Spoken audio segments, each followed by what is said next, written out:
In a dark cave, a guy was lying on the cold ground. He was completely exhausted. The entrance to the cave turns out to be blocked. Yi Yun realizes that most likely he will die in this cave. The guy was already prepared for the fact that he could die here. He regretted what he had not done earlier. Let's go back a few hours when the day was just beginning. The boys were playing basketball intently, and a passing schoolgirl was watching their game. Everyone spends their last minutes within the walls of the university, whether it's playing or studying. Yi Yun refuses to join the trek when his friend asks.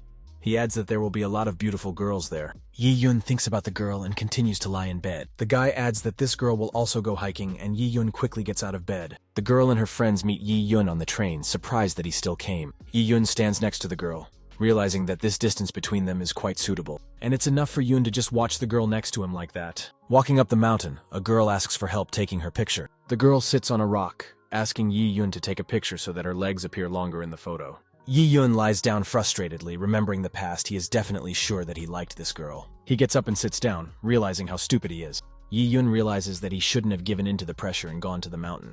And he definitely shouldn't have climbed into the cave out of curiosity. Yi Yun complains that the cave has also collapsed.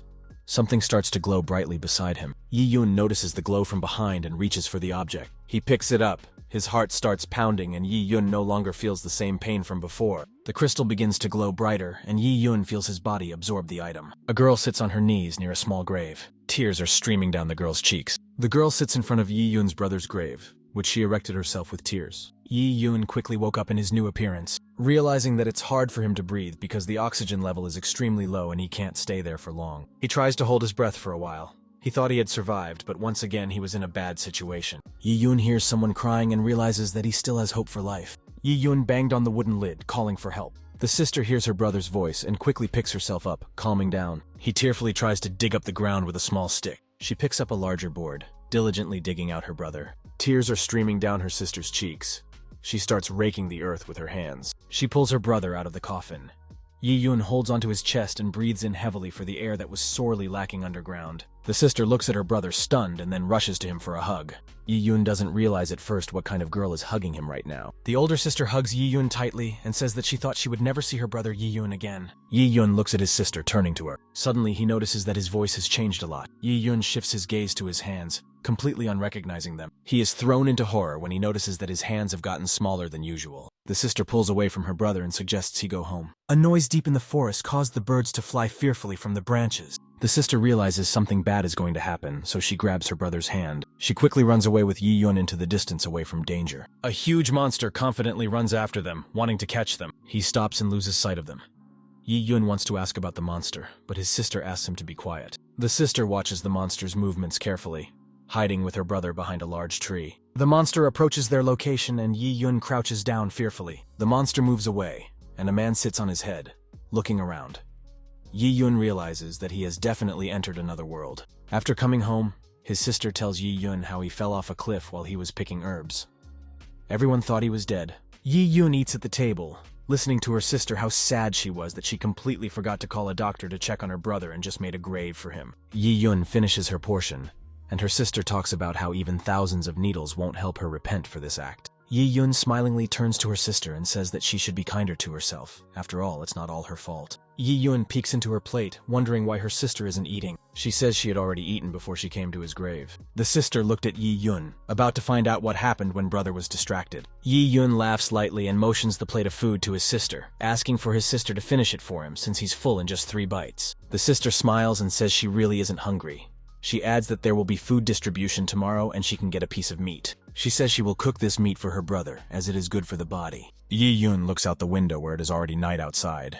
He reflects on this world where they are even in danger of starvation.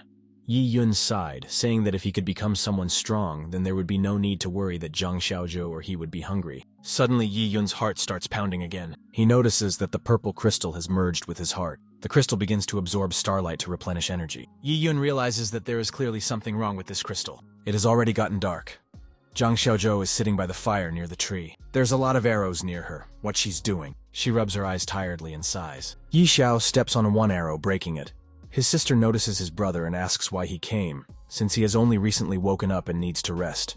Yi Yun notices the arrows and wonders why his sister needs so many arrows. She tells him that this is what she uses to exchange for food, asking if Yi Yun is definitely okay. Yi Yun excitedly says that he has forgotten many different things. The sister looks at her brother worriedly and puts her palm on Yi Yun's forehead.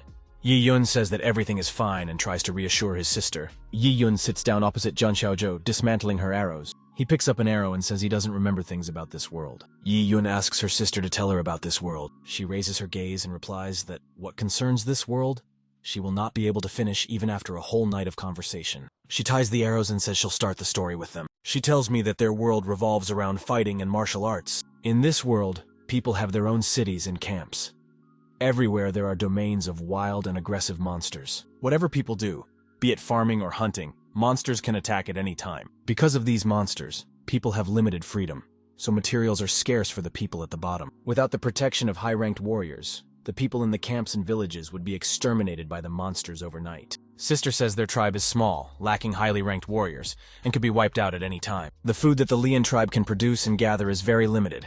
Only by producing weapons for the tribes can people get some food. Sister explains that tomorrow will be the day the Firecloud tribe arrives to exchange food. She hopes that this pile of arrows can be exchanged for a large amount of food or a piece of wild animal meat. Yi Yun looks at her sister with compassion. The Firecloud tribe arrives for a food exchange. The people complain that they made so many weapons for the tribe, and they brought very little food this time. They are screaming that there used to be so much more, and now there isn't a single piece of meat. Zhang Xiaozhou doesn't understand why there is so little food from the tribe this time. Yi Yun tells her sister to go and rest at home, for she has been making arrows all night. The old man beats his staff, asking all the people to be quiet. He promises that he'll explain everything later, but for now he asks people to get their boards out, because they're starting to hand out food. The man yells that the training camp warriors approach first and take the food. Each warrior of the training camp approaches, picking up their food. Zhang Xiaozhou picks up 2 plaques.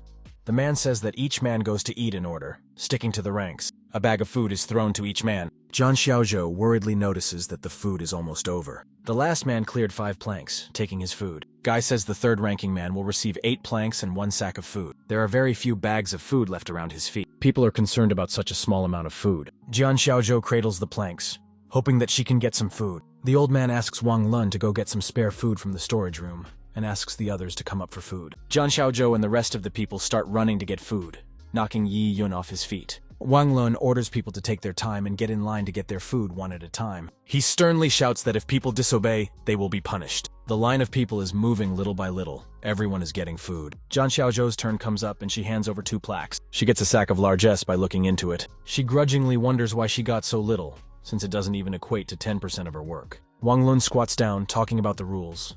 He asks Zhang Xiaozhou why she needs so much food if she doesn't have a man living in her house. She takes Yi Yun's hand and pulls him to her. Zhang Xiaozhou thunders that there is a man in her house. Yi Yun looks at Wang Lun awkwardly. Wang Lun and the people nearby start laughing with Yi Yun, assuring that he is not a man, and this one is that child who is so weak that he can fall down at the touch of the wind. Zhang Xiaozhou stands firmly in defense of his younger brother. Wang Lun raises her hand menacingly and asks Zhang Xiaozhou where her respect for her elders is. Zhang Xiaozhou warily looks at Wang Lun. She's going to get an arrow out of her back. Yi Yun stops her sister and asks her to calm down. Yi Yun leaves his sister behind and turns to Wang Lun.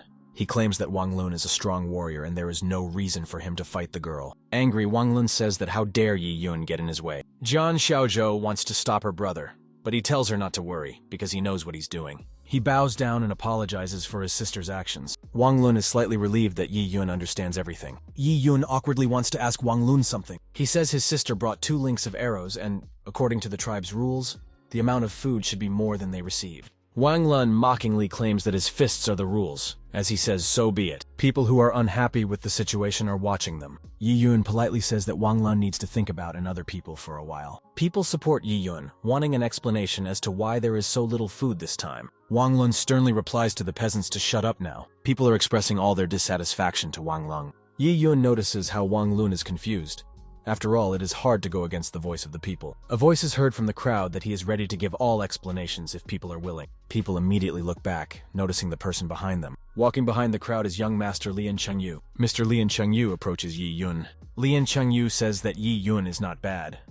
Yi Yun remarks that he is the only Chelok in the Lian tribe who has the potential to become a high-ranking purple blood warrior. Lian Chengyu passes on. He is confident that Yi Yun will achieve great success in the future. Lian Chengyu walks on, and the people around him question him about why there is so little food to exchange this time. Lian Chengyu approaches his grandfather. The old man leaves this matter to Lian Chengyu since he is here. He walks closer to the people and says that all these years his tribesmen have suffered. He bows down to the people, taking the blame for the people's suffering. People talk amongst themselves and are surprised to see young master Lian Chengyu bowing in front of them. Yi Yun found this performance of the Lord to be careless. He didn't see that with such a status, Lian Chengyu's words were able to touch the hearts of the tribesmen. Lian Chengyu, since his tribesmen want an explanation, he will not hide anything from them. Young master Lian Chengyu asks to bring people a large chest. As soon as it was brought in, Lian Chengyu orders the lid of the chest to be opened. The two men insert swords under the lid of the chest to open it. People became alert as a bright glow began to emanate from the chest. Lian Chengyu takes out a crystal whose radiance is getting brighter and brighter. There's a big bone inside the box and it's freezing cold. People notice how cold it gets and can't figure out what it is. Lian Chengyu explains that it's a monster bone and the light that people saw is what they use to seal the coldness of the bone. People wonder if the reason there is so little food is because most of the weapons that humans have created have been used to trade for monster bone. Yi Yun is startled to realize that it is indeed a monster bone. He recalls his sister's words that monsters are full of treasure.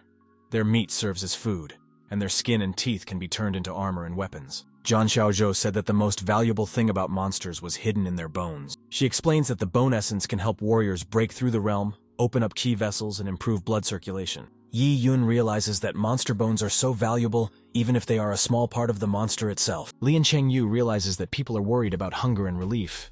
He notices what they are getting at. He wondered if people had thought about the fact that their Lian tribe could be wiped out at any moment. A large monster face forms from the fire. Lian Chengyu asks if people want to live in perpetual anxiety and worries about monster attacks. He asks the people again if they desire a similar life. The tribesmen shout loudly that they don't want this life and they've had enough of these days. Lian Chengyu raises his hand, saying that they have a great opportunity. He tells us that in 3 months, the Kingdom of Tai will begin recruiting young warriors, and those who pass the selection process will become Tai warriors. Yi Yun realizes what Lian Chengyu's ambition really was. Mr. Lian Chengyu adds that he is willing to do anything for the Lian tribe, for he was born and raised in these lands. Yi Yun realizes that many lives will be sacrificed for Lian Chengyu's ambitions. The young lord asks people not to be afraid, for with this bone he can become a purple blood warrior and pass the Taihei debuff to become a Taihei warrior. He adds that he can then protect the Lian tribe and move all the inhabitants to the cities. Lian Chengyu promises that he will repay the tribesmen 10,000 times over for their help for 3 months. Yi Yun remarks that if this guy were Earth, he could become a politician, which first instills fear in people, and then invokes a sense of calm. People quite kneel down praising young Master Lian. Suddenly, Yi Yun notices the light around him. He looks back towards the monster bone, not believing what is happening. The purple crystal inside Yi Yun absorbs the light from the monster bone in the chest. Small purple particles emanate from the chest. Yi Yun is alarmed that strange things are happening right in front of everyone's eyes. Zhang Xiaozhou touches Yi Yun's hand and he fleetingly turns toward her. His sister looks at him worriedly, trying to figure out what's wrong, as his brother's hands are cold and he's covered in sweat. Yi Yun asks her sister if she can see what's going on. Zhang Xiaozhou worriedly puts her palm on her brother's forehead. Yi Yun realizes that she doesn't see anything strange. Yi Yun abruptly turns around on Mr. Lian Chengyu, wanting to know if he can see. It didn't look like young Master Lian Chengyu or anyone else had seen the light from the monster bone. Yi Yun realizes that he is saved, and this purple crystal is his true treasure. Yi Yun turns around and notices a young master nearby. He doesn't understand what Lian Chengyu is here for. Mr. Lian Chengyu gives them the meat pouch, telling them to keep it. He tells them to starve themselves.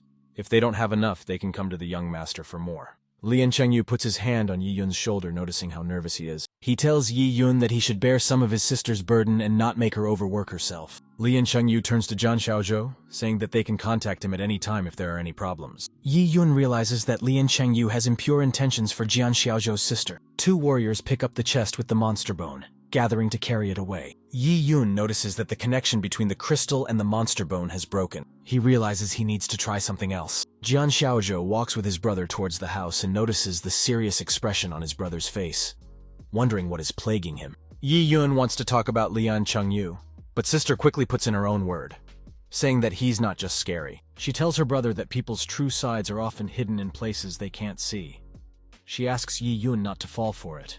Yi Yun was puzzled, for he was about to warn his sister, but she had already noticed it. Zhang Xiaozhou asks his brother to remember to always keep a safe distance from Lian Chengyu. Yi Yun bows to his sister, saying that her wish is law to him. Sister lightly pats Yi Yun on the head, asking where he learned to talk like that. Suddenly, Yi Yun's condition worsens. He falls to the ground. Zhang Xiaozhou, concerned about her brother's condition, begins to cry. Yi Yun goes numb. He can't feel his body anymore. He realizes that he was attacked when Lian Chengyu touched him. He realizes that things are bad, and Sister Zhou needs to be warned. Zhang Xiaozhou cries once again, worried about his brother. Yi Yun has lost his sight and hearing. He thinks he will die again. He stretches, assuring himself that he can't die. He grabs for his life, screaming that he doesn't want to die. He is beginning to be absorbed by Qi Lian Chengyu's energies. Suddenly, the streams of Qi energy become less, releasing Yi Yun. The purple crystal absorbs Lian Chengyu's Qi. The crystal transforms Lian Chengyu's Qi into pure energy, and Yi Yun becomes conscious. The pure energy strengthens Yi Yun's body and cleanses the meridians.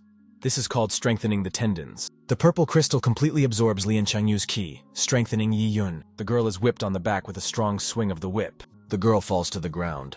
Wang Lun yells at the people, telling them not to loiter. He turns around and says that it should be an honor for people to gather medicinal herbs for young master Lian Chengyu. He orders the men to gather herbs more briskly, saying lazy people like them don't deserve a good life. Wang Lun sternly turns back. He tells Zhang Xiaozhou and Yi Yun to surrender another 4 liang of herbs. That is a total of 20 liang from them. Zhang Xiaozhou indignantly says that it is difficult for an ordinary person to collect even 6 liang, and Wang Lun probably wants to send them to the other world. Wang Lun mockingly replies that this is already their problem. He is only giving instructions. Wang Lun waves the whip and orders the men to work. Yi Yun quickly reached the top of the mountain, jumping through the trees. He stands up on one of the dais, looking around. Zhang Xiaozhou worriedly asks his brother to come down. After all, he has only just recovered. Yi Yun yells to his sister downstairs that he's doing fine. After cleansing the meridians, Yi Yun's body became light. Climbing the cliff was now a breeze. Yi Yun says that it's all just because of Lian Chengyu. Yi Yun's bones strengthened, and his muscle mass started to become active. Yi Yun's strength had now increased significantly. It doesn't seem to matter how its essence is. The crystal would be able to absorb it and turn it into pure energy. The purple stone was created to absorb other people's qi. Yi Yun realizes that it is worth learning more about the stone, for this stone will be a crucial factor in the success of his plans. Suddenly, Yi Yun notices small particles near him. He turns around, noticing the medicinal herbs. Yi Yun picks one of the berries, realizing that he could absorb the essence of even these medicinal herbs. Yi Yun remarks that the medicinal qi of these herbs is also considered energy, and the warriors will become stronger by eating them. Previously, Yi Yun had tested whether amethyst could absorb electricity, fire, or steam, but nothing happened. If one thought of it that way, all the essence that the amethyst absorbed was related to martial arts in this world. Yi Yun guessed that since the amethyst had absorbed all the essence from the herbs, they had become useless. Yi Yun doesn't pay attention to it, throwing the berry into the basket because the berries look the same. Suddenly, Yi Yun realizes that it is possible to gather all the herbs on this mountain. Yi Yun mentally asks Lian Chengyu not to blame him. After all, he was the first to start playing outside the rules. Yi Yun, having gathered a full basket of medicinal herbs, absorbs their essence. The purple crystal strengthens Yi Yun's body. He delivers a powerful punch, testing his strength. Suddenly, Yi Yun hears his sister's voice that she is worried about him. He was so focused on absorbing the power of the medicinal herbs that he had completely forgotten about Sister Zhou. Zhang Xiaozhou takes a seat next to his brother and wonders how he gathered 20 liang of herbs in just an hour. She swept up the many varieties of medicinal herbs that Yi Yun had collected. Yi Yun awkwardly scratches the back of his head and claims that he was just lucky. Zhang Xiaozhou says that it's worth staying on the mountain a little longer, because if they give up the herbs too early, they will attract a lot of attention. Yi Yun asks her sister what she knows about the Taihei Divine Kingdom's warrior competition. Zhang Xiaozhou asks his brother why he is suddenly curious about this. She tells us that the Divine Kingdom of Tai is an ancient empire with 108 provinces and 24 desert lands. Taihei warriors are usually elected from the 108 provinces. The competition is of the elimination type.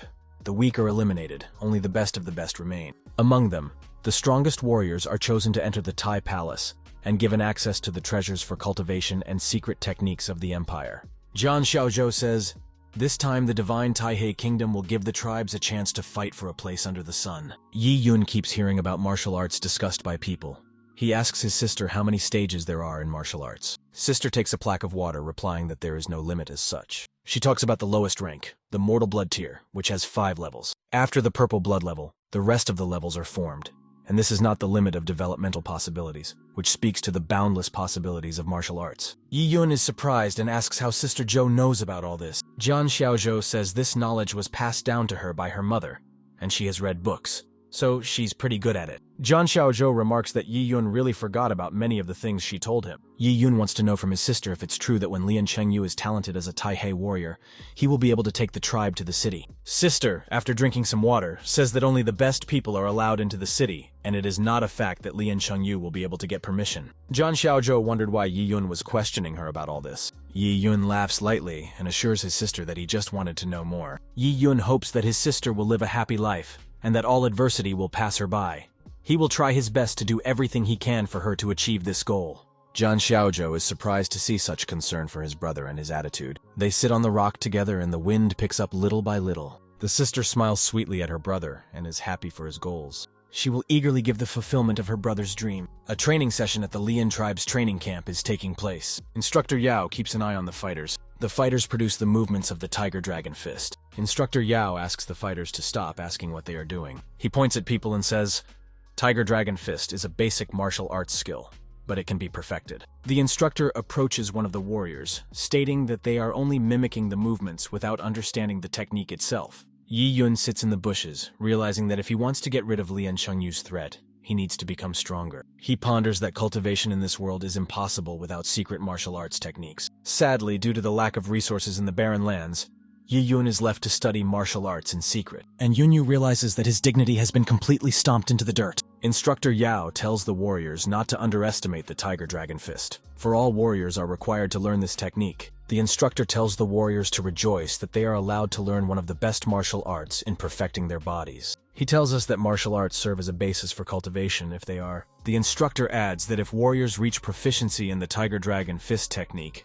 they will have access to the strongest punch that can pierce through armor. The warriors talk over whether it's even possible to achieve such power. Yi Yun observes the instructor that is about to perform a kick on the dummy. Yi Yun remarks that the Tiger Dragon Fist is a good martial art. He didn't think that the Taihe Kingdom would reveal a basic art.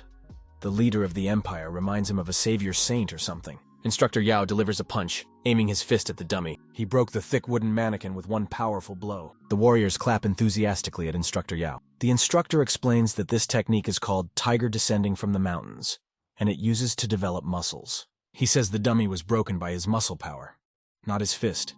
A tiger descended from the mountains allows you to constantly train your muscles, strengthening them. He tells us that once warriors master this technique, they will be able to summon thunder, and this sound will make even birds fall stunned to the ground. The warriors look at the instructor with incomprehension. He explains that they can assume they have learned the Tiger Dragon Fist once they reach the other stages. He falls silent when he sees that this is still difficult for the warriors. He sighs, saying that if the warriors could at least make sound with their bones and muscles, it would already make him happy. He asks them to follow him so that he can continue to train Tiger descended from the mountains. Yi Yun realizes that he has a duty to learn this technique. If he could perfect it, the qualifying competition would not be a problem for him. With the Amethyst and Tiger Dragon Fist, Yi Yun would be able to defend himself for a while. Yi Yun hesitates, remembering the monster bone. He breaks one of the branches of the bushes, making a noise. Instructor Yao quickly turns around to see who is here. Instructor Yao grabs the stone lock, throwing it in the direction where the sound was coming from. Yi Yun is startled to notice a stone object flying at him. The stone leaves a long trail behind it as it lands. Instructor Yao notices that no one was around. The servants heat a large cauldron to a boil, about to add herbs to it. They pour all the medicinal herbs into a boiling cauldron. The boiling mixture of herbs goes into a separate container. Mr. Lian Chengyu praises the people that they did a good job this time and gathered many valuable herbs. Wang Lun thanks the young master for his praise and says that he has done his best to gather as much herbs as possible for Lian Chengyu. Lian Chengyu removes his outerwear and asks Wang Lun to stay in guard. Wang Lun bowed to young master Lian Chengyu, thanking him for everything. Lian Chengyu stepped into the hot herbal mixture and it doused his back. Wang Lun and the servants marvel at the young lord's amazing stamina for enduring the training in the boiling mixture of herbs. Mr. Lian Chengyu tensed up, not understanding why the herbs had no effect. He furiously asks the servants to add fire to the cauldron. The servants hesitantly ask whether to add more fire. Wang Lun scolds at the servant, saying how dare he doubt that young master can't endure such a temperature. They add more wood for a bigger fire under the boiler. Yi Yun roughly forcefully breaks the tree with his fist. A strong flow of Yi Yun's energy emanated from the powerful punch. Yi Yun sighed as he was unable to execute the technique correctly. Instead of using muscle power, he uses brute force, and Yun was able to strengthen his body by absorbing the energy of medicinal herbs with herbs. Yi Yun realizes that if he wants to become stronger than Lian Chengyu, he needs to continue training with the Tiger Dragon Fist technique. He produces the basic technique again, breaking the wood with his fist. Wang Lun chopped more firewood for Mr. Lian Chengyu. He tosses wood into the fire, asking the young lord if that much fire will be enough. Lian Chengyu realizes that something is wrong. Such a large amount of herbs, and he had only absorbed nothing. He thinks he has reached his gear, but he quickly discards that thought, realizing that as he couldn't get stuck at the developmental stage. Lian Chengyu asks to add more fire to the cauldron. The servants fearfully claim that if they continue to raise the temperature, Lian Chengyu will be boiled alive. Lian Chengyu shouts for them to add more fire. Yi Yun breaks apart an entire tree with great force. He leaps upward, about to smash the rock. He gathers all the strength in his muscles, smashing the rock with ease. The fire in the cauldron flares up even more, but Lian Chengyu shouts for more fire. Yi Yun, having injured his hand to the point of redness, thinks that he still hasn't practiced enough. The herbal mixture boils even more. Mr. Lian Chengyu demand to increase the temperature. Yi Yun continues practicing, smashing the rocks to smithereens. The cauldron is boiling at full strength, but Lian Chengyu shouts again that more fire is needed. Standing in the boiling mixture, he doesn't understand how it could have happened that he only absorbed so much. Yi Yun beat his hands to the point of bruising and lay on the ground, realizing that he had succeeded in reaching the second stage of the mortal blood level. 5 days later, Mr. Lian Chengyu stands in front of the boxes of herbs that people have collected. He touches the herbs and notices that they are fine, thinking that he has reached the limit of cultivation. He violently clutches the herbs in his fist, and afterwards scatters the entire herb box from the table. The herbs scatter to the floor, and Lian Chengyu claims that the herbs the tribe provided him are good for nothing. He thinks about how he can match up with the talented fighters in the big tribes that use herbs to clean their bodies and eat kami monsters for breakfast. He clenched his fists, thinking that if he was born a member of the Taihe royal family, he would have already reached the purple blood level. He pounded his fist on the table with a mighty thump, not understanding why fate had turned its back on him and he wasn't born into royalty. He shatters the wooden table with his blows into splinters. Great-grandfather enters the building, wanting to know what happened at Lian Chengyu's place. Lian Chengyu replies that nothing happened. He just encountered some problems in cultivation. Great-grandfather informs them that there are almost no herbs left on Mount Lian, and if they continue to gather them, they will have to buy more than just monster bones. Lian Chengyu turns to his great-grandfather, asking him to immediately gather the strongest men and prepare a cauldron to start processing the bone. Great-grandfather doesn't understand Lian Chengyu after all. He himself said to wait a couple of days with the bone refining. Lian Chengyu loudly asserted that it was necessary, and if they didn't put their best foot forward, they could forget about the road to a bright future. Lian Chengyu asked him to understand that they have no way back, only need to look forward without turning around. The old man realizes that his time is already passing, and who is he to interfere in Lian Chengyu's affairs? He leaves, hoping that Lian Chengyu will not forget all the kindness of the tribesmen when he reaches the heights. Lian Chengyu asks to listen to his command and gather people to prepare a large cauldron. Having achieved mastery in the Tiger Dragon Fist technique, Yi Yun shatters firewood into pieces in a matter of seconds. He realizes that the herbs on Mount Lian are almost finished, and he needs to find another source of energy to continue cultivating. Lian Chengyu suddenly turns to Yi Yun from behind, scaring him. Lian Chengyu is slightly surprised that Yi Yun, given the introduction of his true ki, Yi Yun is still alive. Mr. Lian Chengyu is wondering in Yi Yun what he's doing here. Yi Yun explains, leaning in, that a rumor had reached him that by taking part in building the cauldron, he would be able to get meat. So Yi Yun joined. Lian Chengyu now understood what Yi Yun was doing here. Lian Chengyu suggests that Yi Yun should sign up right now if he really wants to participate.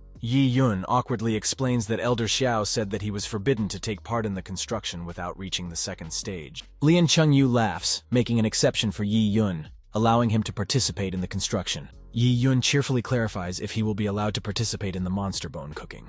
Lian Chengyu walks away and confirms his words. Yi Yun thanks the young master. Yi Yun almost got caught by Lian Chengyu, not understanding what he was doing here. After all, he was supposed to go into seclusion for 3 months to cultivate. Yi Yun wondered why Lian Chengyu let him participate in the bone cooking if Lian Chengyu was going to kill him. Lian Chengyu turns to Yi Yun. Will the latter still stand like this and stand pillar? Yi Yun quickly reacts and is already running after Lian Chengyu. Yi Yun suspects that something is wrong because in Lian Chengyu's eyes he should be dead. Yi Yun can't believe that Lian Chengyu didn't suspect anything when he saw him alive. Sister Zhou is calling Yi Yun. Yi Yun tells her that he went out for a while. Zhan Xiaozhou asks Yi Yun to extend his hand to her. Yi Yun looks at Sister Zhou in a puzzled manner. Soon she grabs Yi Yun's hand herself. Yi Yun realizes that Zhan Xiaozhou has already found out everything. She removes the bandages from Yi Yun's arm, telling him that it's impossible to hide the obvious from her. She asks Yi Yun to take care of himself, for all his attempts at perfection are very dangerous ventures. Yi Yun wants to say something to Zhan Xiaozhou, but she quickly stops him. Zhan Xiaozhou says that Yi Yun doesn't have to explain himself, because he has the right to make his own choices and decide which secrets to keep private. She bandages Yi Yun's arm, noticing the changes in him,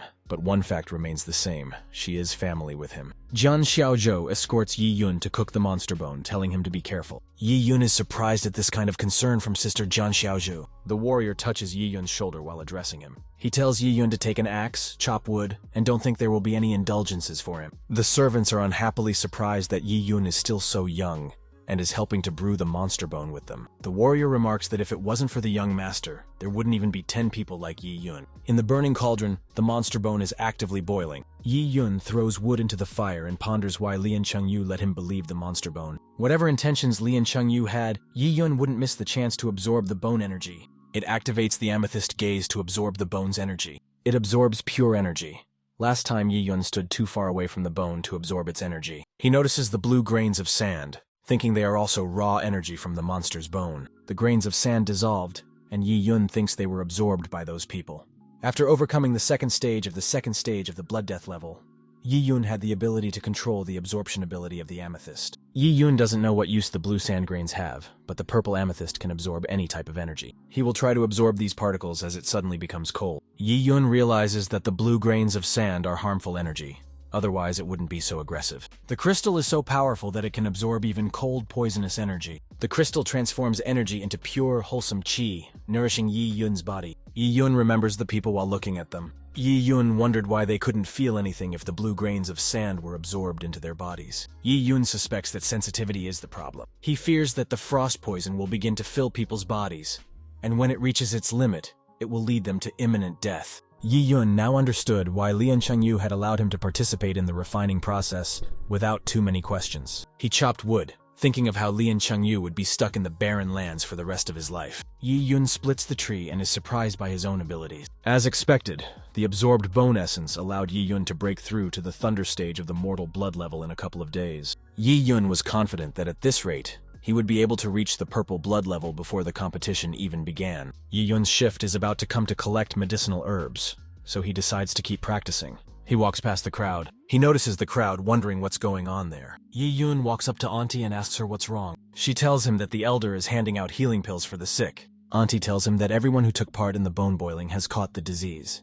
Yi Yun realizes that the symptoms of frost poison have begun to appear. People in the crowd tell me that the sick people who are given the pills become stronger and work even harder than usual. Yi Yun wondered where such expensive things suddenly came from if the Lian tribe had always been poor. Yi Yun begins to suspect young master Lian Chengyu of this. Yi Yun realizes that Lian Chengyu was going to get rid of the strongest by poisoning them with poison, so that he could then absorb the bone energy and taunt them. Yi Yun realizes that he will have to prepare. Wang Lun doesn't believe Jian Xiaozhou that her brother has vomiting, diarrhea, and is weak himself. Wang Lun wondered why Yi Yun didn't have the strength to get out of bed since he was so strong. Wang Lun tells Jian Xiaozhou to be glad that young Mr. Liang was Dobor, and said to share the healing pill with her. A crowd of poor people shouting, asking for the healing pill to be shared with them too. Wang Lun asks people to be quiet and not to make it angry or else they won't get anything. Wang Lun is about to give the pill to Jian Xiaozhou, telling them to thank Mr. Lian Chengyu properly. He quickly removes his hand with the pill, saying that he will go and help brother Yi Yun consume the pill himself. Yi Yun barely gets up from the bed,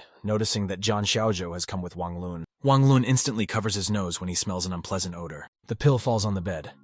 Wang Lun tells Yi Yun to be grateful that the young master cares for him so much and asks him to swallow the pill faster. Jian Xiaozhou serves his brother water to drink the pill. He puts the pill in his mouth, washing it down with water. Yi Yun coughs out, and Jian Xiaozhou asks him to drink it slower. Yi Yun states that how can he disrespect the Lord since he gives such gifts. Wang Lun tells him to recover and go back to cooking bone. Wang Lun leaves and thinks that giving a pill to such a lowlife is a waste of resources.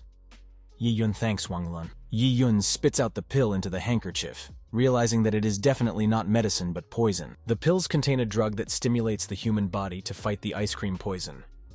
Yi Yun believes that these pills recover quickly, but people's lifespan is drastically reduced. Jian Xiaozhou wondered what was wrong with these pills. Yi Yun says that there is indeed a problem with them, but more importantly, Yi Yun was obliged to make this play to get rid of suspicion. Lian Chengyu smashes the wooden dummy with his fist. Wang Lun admires young master Lian Chengyu's strength and skills. Lian Chengyu asks Wang Lun to cut the nonsense and tell him how he is doing. Moon tells them that everything is fine. People were happy to get the medicine and are now willing to almost cook monster bones all day long. Lian Chengyu asks about Yi Yun, and Wang Lun replies that he took. Wang Lun is sure that if it wasn't for young master's kindness, Yi Yun would have definitely died. He says that he followed Lian Chengyu's instructions and personally saw Yi Yun drink the medicine. Lian Chengyu says to keep an eye on everyone.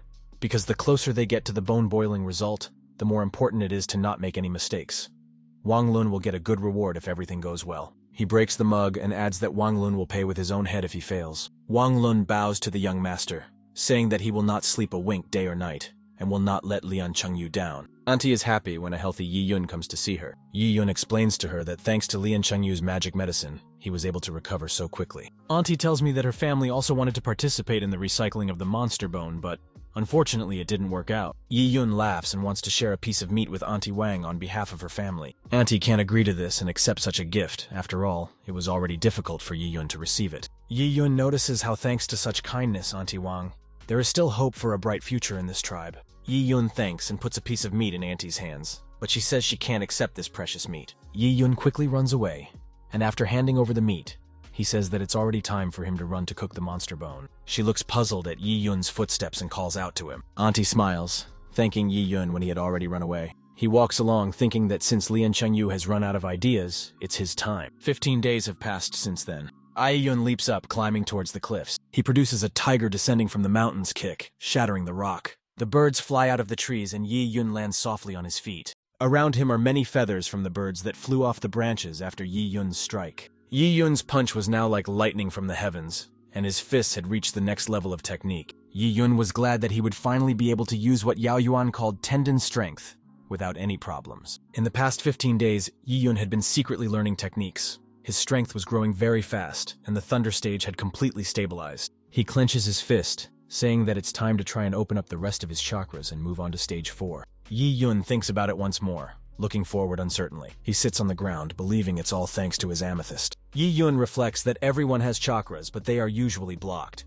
After martial arts training, warriors are required to clear the meridians for other techniques. The chi channels in a person consist of 12 paired meridians. There are 3 yang meridians and 3 yin meridians running along all fingers and toes. At the same time, 8 special meridians diverge throughout the body, and there is a constant process of qi circulation between the renmai and dumai veins. These 2 key veins are necessary to open all meridians and are vital in determining a warrior's path in the martial arts. Yi Yun is confident that all the meridians in his body should be in order. Fortunately, the Tiger Dragon Fist would help Yi Yun uncover them, otherwise he wouldn't have any progress in absorbing the monster bone. Yi Yun begins to try to move to the 4th stage of the mortal blood level, the meridian stage. He gathers the acceptance of the essences of the sun and moon, breathing in the energies of the earth and the heavens. Yi Yun suddenly realizes that it's not enough. The energy density of earth and heaven is too low and suspends the process. Yi Yun will try again. It produces the gathering of qi, controlling and compacting all the energy into one. A drop of blood lands on Yi Yun's hand. Yi Yun realizes that he is almost at his limit. Suddenly, a huge stream of energy begins to emanate from Yi Yun. A powerful force transformed, strengthening Yi Yun. Yi Yun suddenly coughed up blood, pulling off his outer clothing. He lifts heavily to his feet with his own blood underneath. Yi Yun, taking off his outer clothes, heads towards the river. He jumps into the river, plunging completely into the water. Yi Yun comes out of the water. The whole process has dried him up.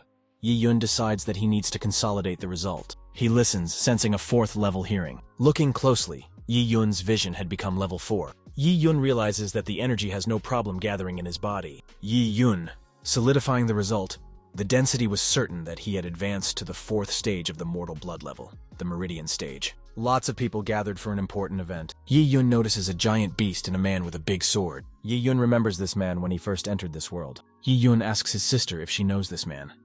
Zhan Xiaozhou tells her that he is a page teacher at the Taihe Divine Kingdom Academy. Yi Yun is surprised that this guy is at least at the peak of the purple blood level and will be a judge in the competition. Yi Yun notices that Jin Lun Wei, being an elite golden dragon guard, has been sticking around in the barren barbarian lands for so long. The old man and Jin Lun Wei talk about some prophecies and visions. Jin Lun Wei tells the old man that he should be more worrying about such things. Jin Lun Wei says that important events are about to happen in the wild lands, and besides their tribe, high-ranking people may come, and to cross them would be like death. Jin Lun Wei explains that his arrival is not just a coincidence.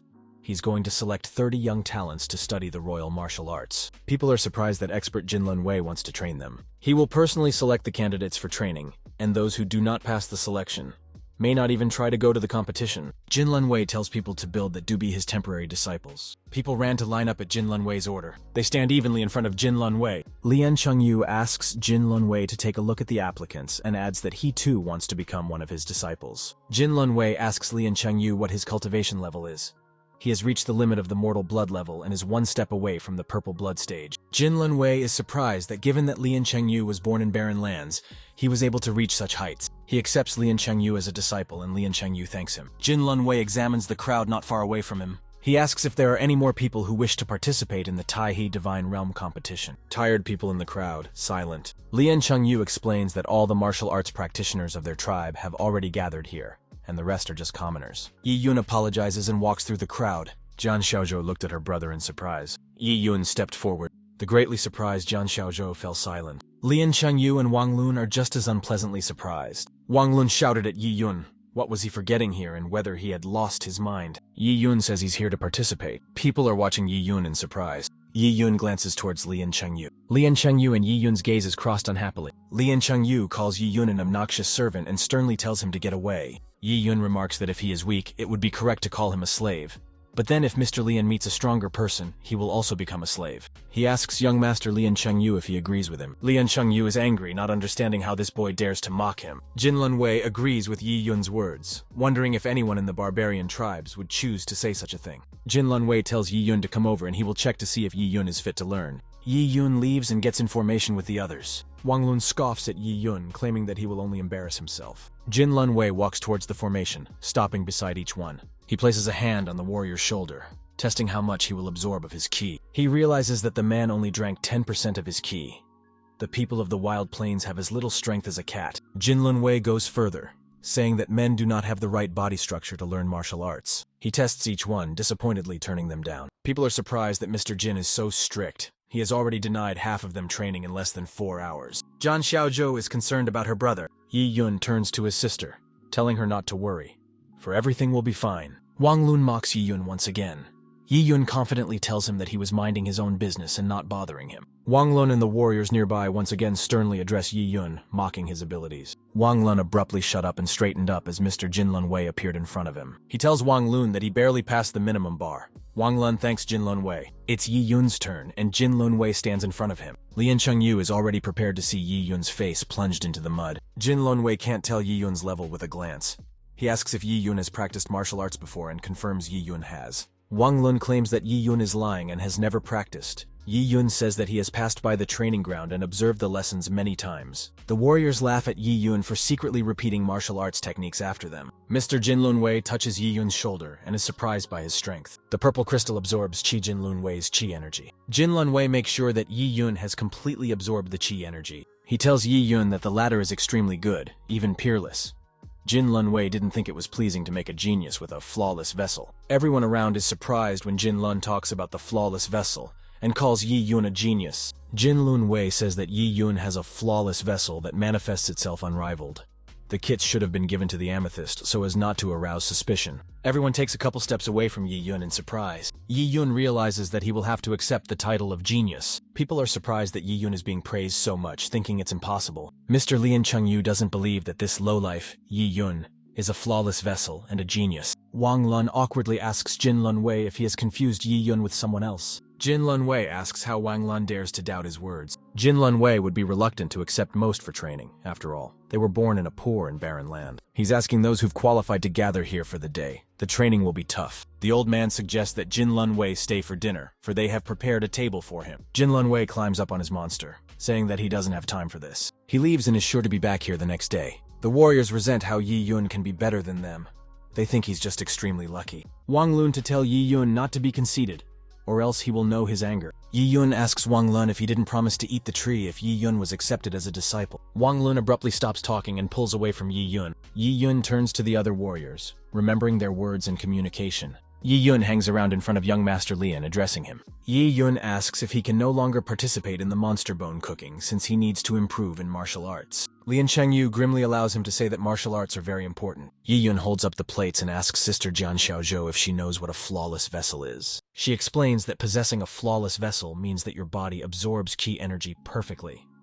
It is easier for people with such a body to reach the level of mortal blood. Yi Yun asks how Sister Xiao knows so much. She was always called a gifted child because of her ability to absorb knowledge instantly. She says that discovering a flawless vessel is extremely difficult, and even Jin Lun Wei was unable to fully experience Yi Yun. Jian Xiaozhou remembers when she had a distant relative with a flawless vessel. When the family heard about it, there was no limit to the joy. Yi Yun asks if she remembers her family. Jian Xiaozhou finds it hard to remember, as she was very young then. She asks Yi Yun to be careful, because Lian Chengyu is a trickster, and he can definitely hurt Yi Yun. She asks it to gather from now on and stay alert at all times. Yi Yun recognizes that Sis not only knows a lot, but also has an excellent view of how things are in the world. Jian Xiaozhou pulls out a new garment for Yi Yun that she sewed herself. Yi Yun wondered how much time Jian Xiaozhou had spent on these clothes. She had originally prepared this gift for Yi Yun's birthday, but since he would be learning martial arts, he should wear something more presentable. Yi Yun takes off her clothes, gathering immediately to try on a new garment from her sister. Jian Xiaozhou tells Yi Yun to only wear the uniform during training.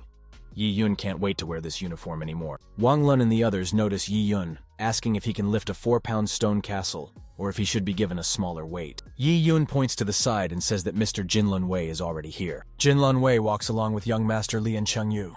Everyone immediately began to mimic the training. Wang Lun diligently lifts and waves the stone lock. Jin Lun Wei orders everyone to line up. All the disciples stand in an even formation after Jin Lun Wei's order. Mr. Jin says he didn't come here to watch the monkey show. He sighs, starting his training. With a powerful and swift swipe of his hand, he chops down a nearby tree. The tree instantly falls to the ground after being struck by Jin Lun Wei. Everyone wonders how Mr. Jin chopped the tree into several pieces with one hand, which is several times heavier than him. What Jin Lun Wei plans to teach them is not a martial technique, and it is a secret technique that only Qin Lun Wei will teach them. The disciples and Yi Yun are even more surprised that this is the art of military suppression. Mr. Jin points to Wang Lun, saying that he will be demonstrating this secret technique. Wang Lun quickly runs up to Jin Lun Wei. He stands defiantly, preparing to show off the stealthy technique. Jin Lun Wei tells him to start eating tree bark. Wang Lun headed towards the tree without a doubt, intending to eat the tree bark. Suddenly he stops and realizes what needs to be done. Jin Lun Wei looks at him sternly and Wang Lun hesitantly reaches for the tree bark. Lian Chengyu asks Wang Lun why he hatched and say to eat tree bark. After all, that's what Mr. Jin ordered. Wang Lun grabbed at the tree bark, daring to eat it. Lian Chengyu is slightly surprised as Wang Lun starts eating tree bark. Lian Chengyu asks about this technique. Mr. Jin explains, the elephant appetite technique is performed to strengthen the stomach and digestive system. The students are not sure that this technique carries anything useful. Mr. Jin tells us that if they don't train their stomach, their cultivation will be negligible. A good master gets the most out of food. Yi Yun realizes that having a healthy stomach and a good appetite will give one an advantage over others. After all, energy doesn't appear out of thin air. Mr. Jin says that by having a strong stomach, one can absorb more energy. Lian Chengyu remarks that he can take advantage of this to absorb the energy of the monster bone. Jin Lun Wei says that when they develop elephant appetite, they will no longer be afraid of hunger. One can stay healthy by devouring even woody grass. He adds that from now on, their food will only be tree roots. The disciples reconsider anxiously. Yi Yun steps forward and approaches the fallen tree. He broke off a small branch, realizing that cultivation wasn't always pleasant. It's all about overcoming the hardships of life. Yi Yun hesitantly bites a branch with leaves on it. Mr. Jin notices Yi Yun's eagerness to eat a branch with leaves. Yi Yun will never go along with the rules of a world where the strongest reigns supreme and death lurks everywhere. The disciples froze in place as they watched Yi Yun. Lian Chengyu yells at them to all of them to pull themselves together and obey Mr. Jin's orders. Lian Chengyu examines the tree beside him. The students step uncertainly toward a fallen tree. They carefully move closer to the tree, watching. Wang Lung calls Yi Yun a cheeky man. The disciple next to him says not to pay attention to Yi Yun, because if they eat properly, they will show that they are as good as Yi Yun. Jin Lun Wei tells us that the elephant appetite technique is not easy. Some people have even died because of eating just one wood. Wang Lun and the disciples are instantly startled after Mr. Jin's words. Jin Lun Wei explains that one cannot learn martial arts techniques so easily. As martial arts practitioners, they must always be mindful of the dangers around them. Mr. Jin says that if they don't drive themselves to exhaustion, then how are they going to break through to the next stage? If they don't have the guts to eat ordinary wood, then let them not even think about learning martial arts. Wang Lun is no longer afraid of the stupid trees, preparing to show what he can do. Wang Lun and Yi Yun are diligently eating tree roots, each stuffed a full stomach full of tree bark sitting on the ground. Yi Yun holds onto his stomach, feeling an uncomfortable pain.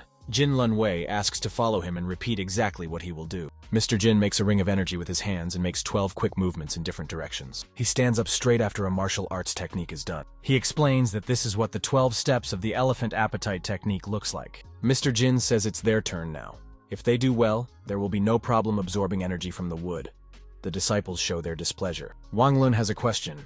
What if they can't learn these moves, and then what happens to what they just ate? Mr. Jin tells them that it will take pushing harder in the bathroom, and if it doesn't work, he doesn't know yet. Wang Lun and the disciples immediately bowed down, feeling nauseous. Lian Chengyu volunteered to try and replicate this martial arts technique. He stands up, repeating the motions with his hands. The disciples admire Lian Chengyu's movements, which are exactly the same as Mr. Jin's. Lian Chengyu ends with a repetition of martial arts techniques. Jin Lunwei says that Lian Chengyu's movements will do quite well. They both turn around looking away. They notice Yi Yun about to repeat Mr. Jin's movements in the same way. Lian Chengyu thinks how Yi Yun was only recently full of energy and arrogance, and now he won't be able to cope. The elephant appetite technique uses a set of specific movements to stimulate digestion. Lian Chengyu was only able to grasp the essence superficially, but he hadn't learned the basics. Yi Yun realizes that the most important thing is to strike a balance. Yi Yun, concentrating, repeats Mr. Jin's every move. Jin Lunwei is surprised to see Yi Yun try to repeat the movements for the first time, and one can already sense his complete understanding of the essence of the elephant appetite technique. The disciples are shocked by Yi Yun's abilities, suggesting that he might be even stronger than Mr. Lian. Lian Chengyu irritatedly observes the scene, hating Yi Yun. After the elephant appetite technique, Yi Yun's stomach is blazing. The elephant appetite technique stimulates both qi and blood. At this rate, Yi Yun would be able to sell even an iron nail in glass. Lian Chengyu heads over to Yi Yun and, clapping him, says that he too is now convinced. He walks closer, telling Yi Yun that he is indeed gifted. Lian Chengyu claps Yi Yun on the shoulder and apologizes to him for doubting him earlier. He says that in the future, he will send Yi Yun to a hunting camp where resources will be distributed to train him. Yi Yun looks at Lian Chengyu with confusion. Lian Chengyu tells him that when the competition is over, and he becomes a warrior of the kingdom, Lian Chengyu will help Yi Yun choose from the wild plains. Together, the two of them will raise the clan from its knees. Yi Yun inhaled, mentally asking Lian Chengyu to stop making this farce. Yi Yun's face quickly changes and thanks Mr. Lian Chengyu, promising that he will not let him down. Lian Chengyu asks Mr. Jin to demonstrate those 12 steps one more time. Jin Lunwei explains that the elephant appetite technique will play a huge role for them in the future. It is only worth honing it. He will show the technique again, but slower. Jin Lunwei asks you to watch and memorize. Not the next day, all students are maximally exhausted. Jin Lunwei became angry, noticing the state of the disciples. They explain that they spent their night last night honing their technique and fighting for their lives. They bow to Lord Jin, begging him to have mercy. Jin Lunwei, Lian Chengyu, and Yi Yun would train together, while the others would continue to learn the normal practice. Mr. Lian Chengyu approaches Yi Yun and addresses him. He tells him to behave properly in front of Master Jin. Yi Yun understands. Jin Lunwei opens the windows while looking at the full moon. He writes a little letter with a training manual, for he has to go about his business. Riding the monster, he leaves them. The next day, Lian Chengyu reports that Mr. Jin has left them due to sudden business. The disciples were told to continue practicing diligently. Lian Chengyu asks Yi Yun to come over later, as he wants to discuss something with him privately. Time passes and Yi Yun approaches Mr. Lian. Lian Chengyu tells him that Jin Lunwei left some pills that they can split in half. Yi Yun thanks the young master, saying that it's a great honor for him. Lian Chengyu says that it is too early for Yi Yun to take them, and he will save them for later.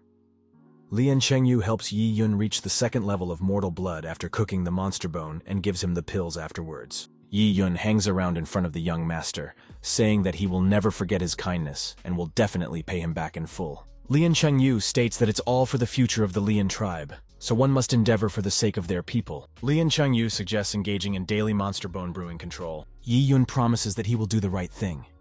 Yi Yun realizes that the young master wants to take advantage of the poisonous bone vapor that will drive him to his death. Lian Chengyu asks Yi Yun to go watch the brewing process, and Yi Yun thanks the Lord, getting ready to leave. Yi Yun will not leave a single drop of energy behind, for all of it will be absorbed by himself. The man next to him informs him that if Yi Yun is gone for a few days, he will be considered dead.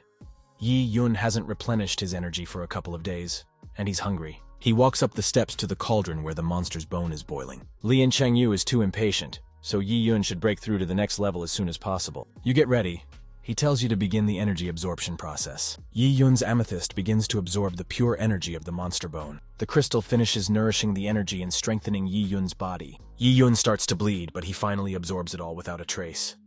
Yi Yun faints, falling to the ground. A couple of people were gathering around Yi Yun. He is completely exhausted and gradually closes his eyes. People around ask to inform the young gentleman that someone has fainted. A couple of people examine Yi Yun.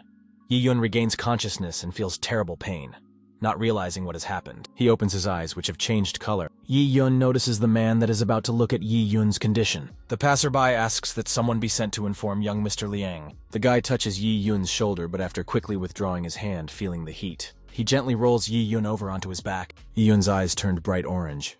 His eyes, nose, and mouth were bleeding. The man was frightened by Yi Yun's appearance, thinking that it was as if someone had possessed him. He fearfully crawls further away from Yi Yun, saying that he is possessed. Energy is blazing in Yi Yun's medians.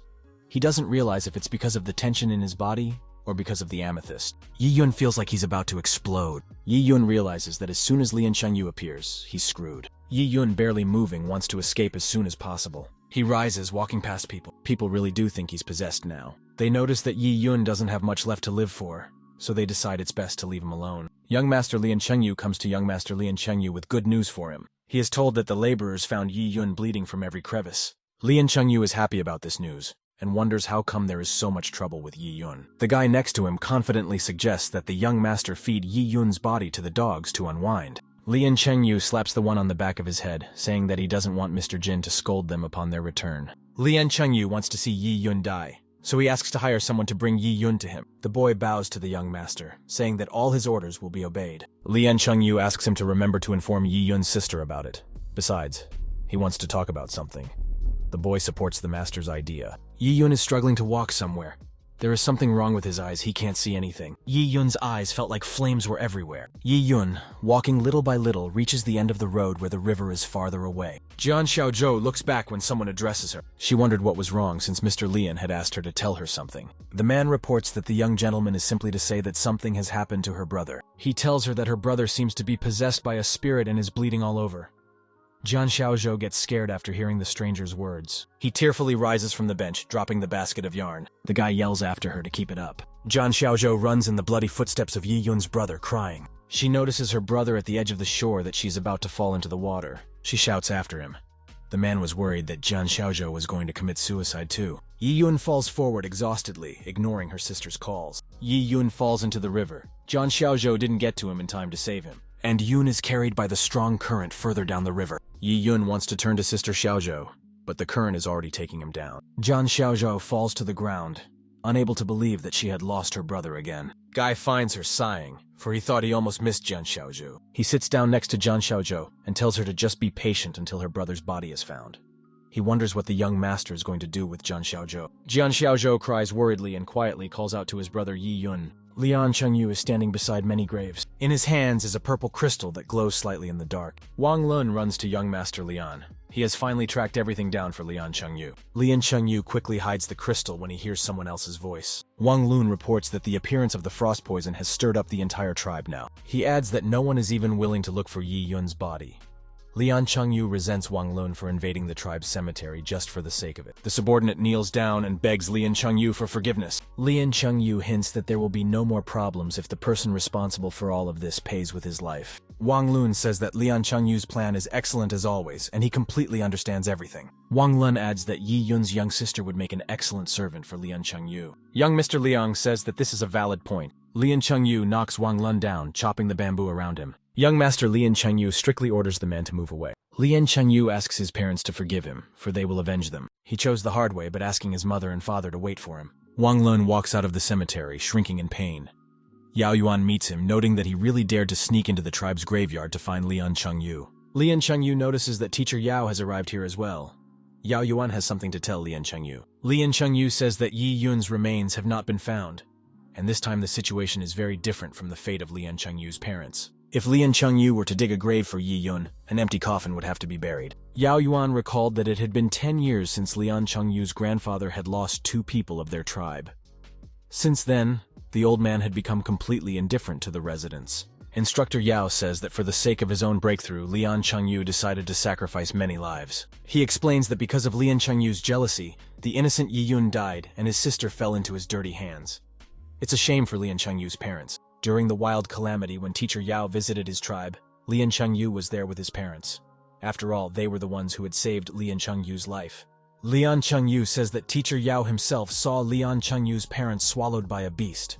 Not even a bone was left of them. But Yao Yuan doesn't know where exactly Lian Chengyu was at this time. Wuktil Yao Yuan doesn't understand what Lian Chengyu wants to say with this. He takes out a purple crystal, saying that he was lucky enough to meet certain people from the wild plains at that time. From them, Lian Chengyu learned that incident with his parents was no accident. Lian Chengyu explains that during the savage disaster, those who were engaged in cooking monster bones were able to escape. Yao Yuan, falling into a stupor, asks if Lian Chengyu's words are serious. Young Master Lian walks past Teacher Yao. Yao Yuan excitedly asks Lian Chengyu what really happened 10 years ago. Lian Chengyu tells a very old belief that with the coming of the wild beasts, an emperor will descend into this world, and his tribe will follow him. Lian Chengyu is going to get rid of all the disparate tribes of this world, starting with this Lian mountain tribe. Lian Chengyu laughs loudly as he leaves the Plemch cemetery. Yao Yuan appeals to the benefactors, saying that he can no longer control their son, Lian Chengyu. Yao Yuan sighs heavily after what happened, looking at the sky full of stars. And Yunya regains consciousness, and the eastern river carries down. The shock of falling into the water slightly dulled the pain in Yi Yun's body. Yi Yun notices the strange light, not realizing if it's his instincts or something else. The energy is still surging in Yi Yun's body. He needs to swim as deep as possible. He floats lightly to the bottom of the river. Yi Yun feels that the water pressure is so strong, but Yi Yun feels quite good and there is no need for him to breathe.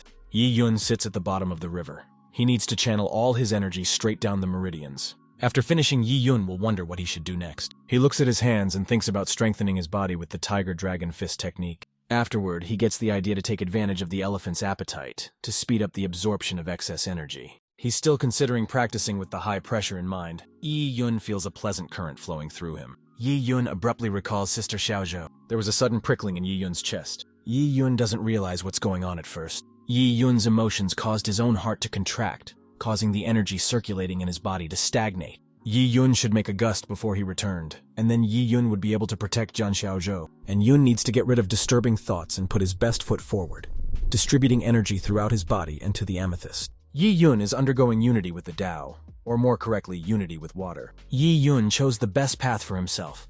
The Tiger Dragon Fist and Elephant Appetite techniques have their own disadvantages. Yi Yun was able to not only survive the turbulent water currents, but also retain a steadiness of mind that not everyone could.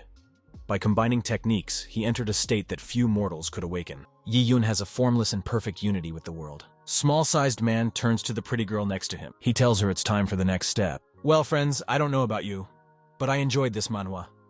The plot itself is quite interesting and intriguing. So if you liked the video, then subscribe to the channel and write a comment on what exactly you liked.